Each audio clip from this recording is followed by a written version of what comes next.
All right, Mike, we're back in here, back from 4th of July vacation. You're back from Hawaii. I'm back from California. Notice the shirt. There you go. Still rocking the style. No, one of the things I'm excited to get in here and talk about, right? This has been a long time coming. Honestly, we've been having customers beat down our door about this. And it really just stemmed from the problem that has existed in this space forever. I think LTL is probably one of the worst at this. And honestly, it's no more the carrier's fault than it is the shipper's fault in a lot of ways. But the invoicing and billing problems within LTL are just rough on everybody. And it screws everything up, right? So if I'm getting an average invoice variance of 10%, which I think last time I checked LTL, it was like an ARC advisory group study. I think the average variance amount of all invoices in LTL was about 10%, right? Yep. Meaning if I shipped 100 shipments, 10 of my invoices were not going to be what I thought they were, right? Which is nuts to me, because if any of my personal bills were like that, if I went and grabbed a gallon of milk from the store and it said $2.30 and I got up there and it said $3.30, you're rocket launching me. I might have a few questions.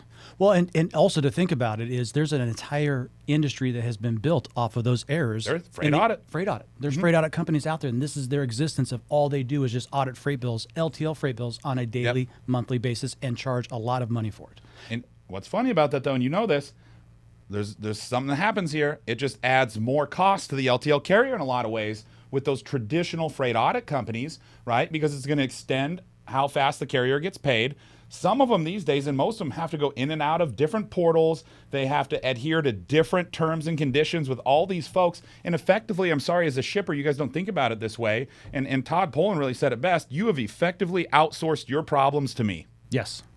Outsource the problems. Well, and the other thing, and this is my own thought, I'm not saying this is audit companies of what they do, but their job is to make sure there's an audit there.